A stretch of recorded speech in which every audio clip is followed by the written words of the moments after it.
thế đi mala thế cái message mà tròn mà là thế này loại đó mà gọi là bắt là gì cả mà tròn đó long yên này tôi còn đi ăn là bị cái đó phải gì rồi mà siêu thế cái anh mà vừa rồi ăn bị cả gọi là con nhà bị siêu long đó là đâm ra điên yên này tôi còn đi là girl bina jongan kan ba ger bro yu balia ger ye de kul ngai no wi dor mor ke dor gur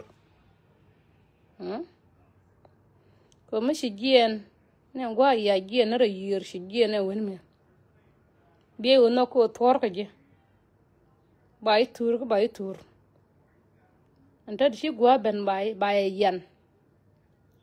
ne dang de ka sigentare ne dang ro kan ka sigentan moronya ko jin biro tur ka bi ka ladige ngan wa gwa me de kul ngai no te dor gur mu witin ka yen kuele na rodon kwal ran na roda ka yir chi war gag ben ko maka ji luo jaw ba ji yen and then matela ai dien te shije karama chenga wi me ka liude maka ai dien te go ker ga je mo roi ka roi to dan gwa ga mi la roi ke wu ne gwa mi ka roi yuro gwa ma chike kel ka gol te don wora ma cha yena ko jin ba yu tur ka ba bi ja la nyos ka ne je shukran chi ko che gwa nyos charan ye no ture du nan ger ka ji la gwe ka nan wang du wo mo ne to gu ke liu ba ji tur yor ka tigin to wale na mo shie pel ko log ye no wona ne biya ka gin mo kwele rodu la bi ka che kwel okay mo aju yen mo wiro lo ka idea okay ka kero lo ka idea bai tong na jaw belo ne jaw na ma jen ma se gena ngoro balaria ano ka jien mo gor bi jien du mo wiyo lara gine ngan ka nga jaya goro ngan ba Paris pal goro ba Italy pal goro wana gwaga me we mata nat ne we ta ka UK chabe ye chet we ye UK ye dan we nan jek ngai ka jiti ko ni gor ta dial kwa ka investigate why on WhatsApp ngai ka je on Facebook ngai ka je tel ma to rode ko telephone ba ka tel ma to rode ta ka garma chukura shumna medan mela goro ben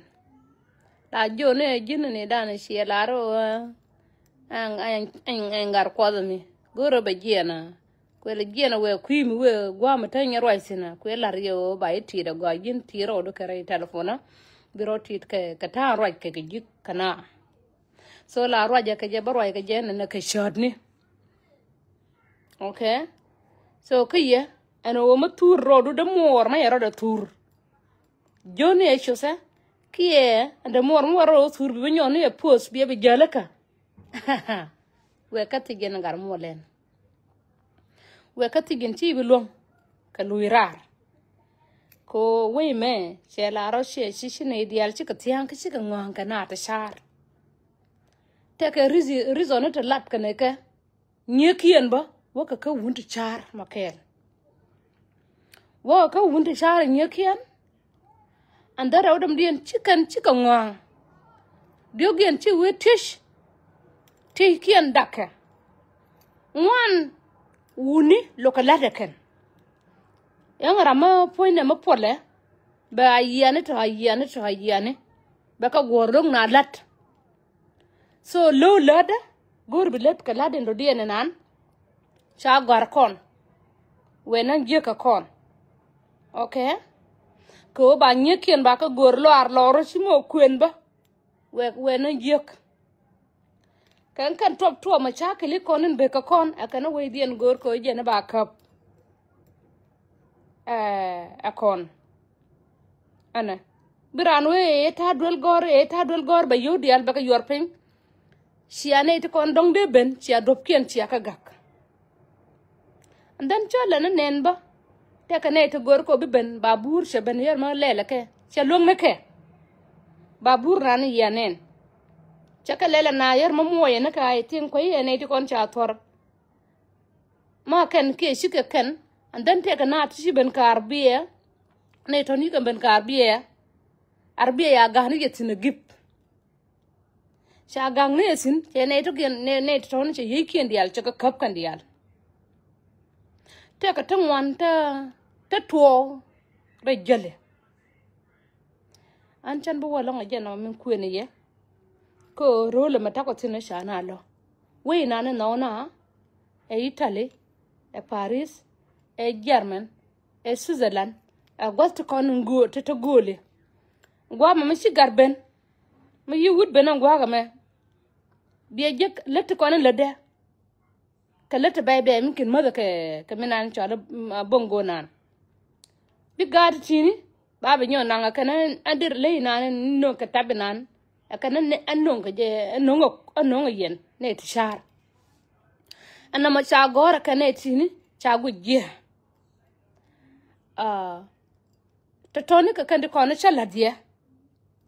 tele ka wai ma ba dom ma sha bene rai boya kama shi bi ladba ne o ti lat ke sigilat ngai ka kon dia lela ngana biran we ngana yan bira kula mat ka ko kon nya yane ma cha ite duor ne andara o dem dien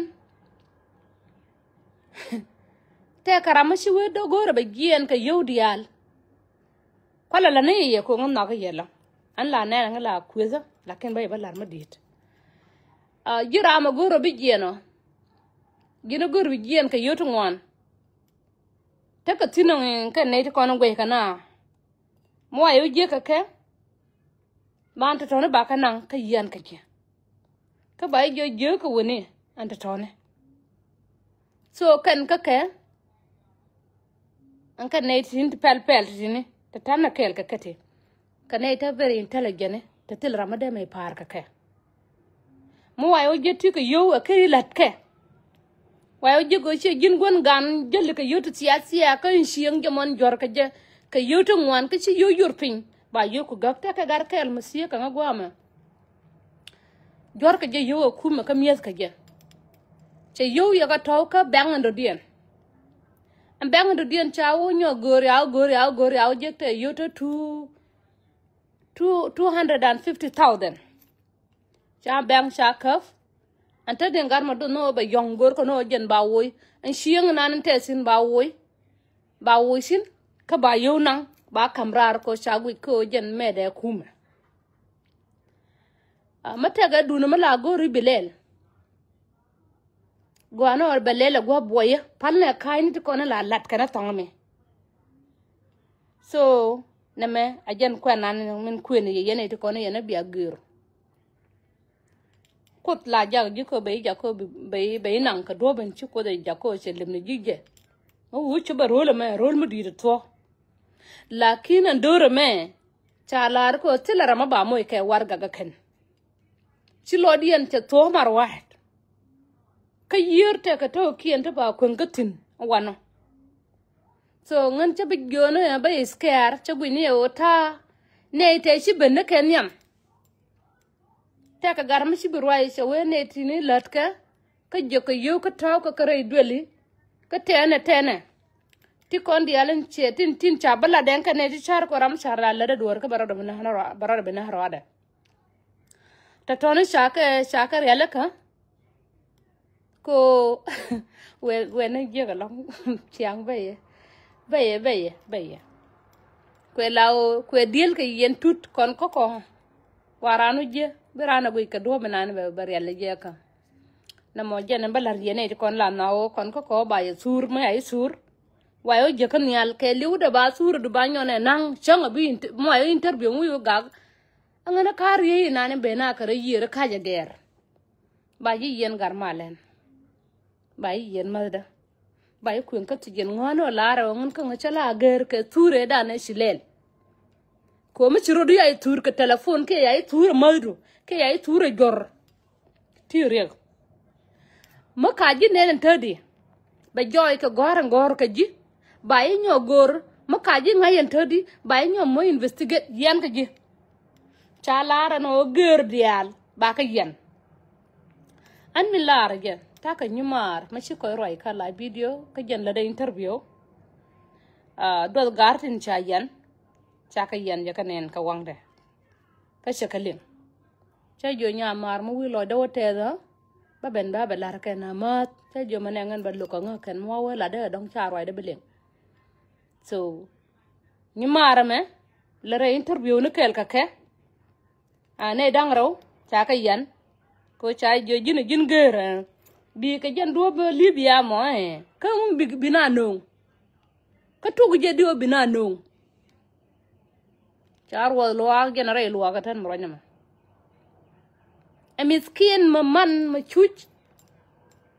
gwa kan te tin jin mi sey nga gwa tika ma tika Paris nyuri bi mor la raka ma ye nga ka Italy nyuri la na mor ka tika Switzerland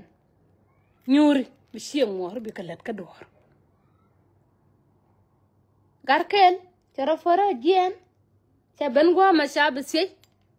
cha we ga ye ka yanen char wa lo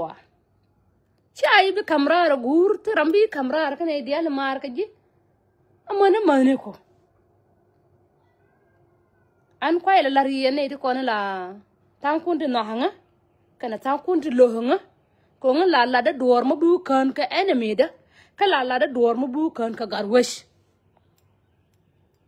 na me ajen to ko ma jin ger na wan ka biye lar ke biye share ka TikTok ke biye lat go go biye latin ba yi kap ko bag ni gin ka kwal kwel ni rodu ajin kwel ma kwel rode che gira ma de ben gen che ta ga nan chi ben ka nga ka nial ko ngan panan che ben ka nial ngai ka je ken ka shalar na metene ka tene ba ka nial ma bi ka pingwa ga me kwel ni rodu wi rodu news waju kap riewdu cho kod lele blem ko nyu ni rodu na ngane nganen ngan ger ka banga okay kan dia lan ger dia tin cha ger ba ya nyu ta jur ma lele ge ramat ma jor ma ngi bruay ka jaka telephone bi adun ling yene ye liang rudun yene ma do mo akwe nyus ke she nyot liang rudun ka chuga karama turji ko run kane mo lam waju kapchiro bulong til dilwang han rolema rune ne dial tel tanken tel ke lawyer ko mati gi lawyer lug bi o lu yene nga ko ya lug yene nga okay na melar ne yene to kono gor bi bena ma jeram bi ben lakin we nga sina gor bi nyur mati ka rando ba mar ka jitu ka shek du ma lom ma gor bi jinang anangi mati ka nyumor da mor ma gor bi nang te long ko be je ka wargak bi ben ka do balal ki mo tamo do diet bay ja ka na be ben bay nang namo ajen taga nan gan mane kon rudien dial kan sa tanken kan ka sigina tanken loñ ka nya ka loy loa we na je ka kon okay so na me ajen kel nan amalar ye chi ngara news lakin cha kam ka gwa ma baro ba la lada ba lat ka ba lat lakin lo de ma sharum ma ya berum karam shi wide be ngar minan won minan de be lan je okay lakin te ka tangwan ta labak so na ma kwa ya lariye o chomro dun yen gare lugar dun yen kundi ya ko le ngono bi chus ko doran mo witin ka kwal mo witin wiro do luasin ci wog na jin kelia tike da ka panan tike da ka businessman makot kanial tike da madit along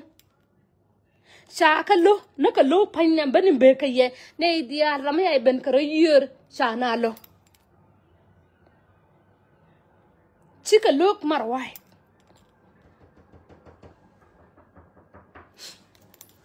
anyway ya to karwai ya